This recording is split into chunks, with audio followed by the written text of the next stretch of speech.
अर्थशास्त्रीय विवेचना, एक शब्द आप लिखो, अर्थशास्त्रीय विवेचना। अर्थशास्त्र का एक और काम है, क्योंकि अर्थशास्त्र का संबंध समाज के लगभग सभी वर्गों से होता है, क्योंकि सभी वर्ग कुछ न कुछ आर्थिक उपार्जन करते हैं, सीमित साधनों से आय अर्जन करते हैं।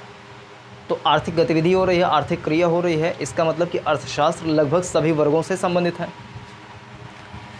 इसलिए जब उन वर्गों में से किसी भी वर्ग विशेष या व्यक्ति विशेष या क्षेत्र विशेष को जब धन से संबंधित कोई समस्या आती है,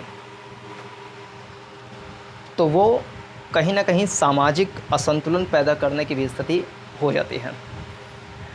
एग्ज़ाम्पल के रूप में आप देखिए कि जब 2020 में लॉकडाउन लगा पहली बार, मार्च अप्रैल में जब लगा था पहली बार, तो उसके बाद से बहुत सारे लोग जो श्रमिक थे, मज़दूर थे, जो अपने अपने घरों से जा कर के परदेश में रहते थे, यानी कि दूसरे शहरों में रहते थे धन कमाने के लिए।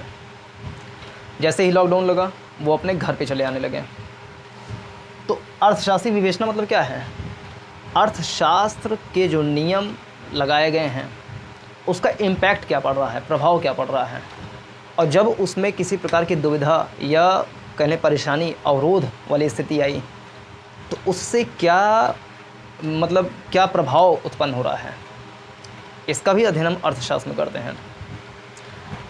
ये तो एक एग्जाम्पल हो गया। ऐसे ही कभी कभी होता है कि किसी व्यक्ति विशेष को जब ठीक प्रकार से उसका एनवायरनमेंट नहीं मिल पाता, शैक्षिक माहौल नहीं मिल पाता, या आर्थिक तंगी होती है, तो कभी कभी वो गलत गतिविधियों में भी लिप्त हो जाता है। और ये कम लोगों के साथ होता है, लेकिन ऐसी कई बार स्थिति आती है कि आर्थिक स्थिति ठीक ना होने के कारण कोई गलत रास्ते पर चला जाता है।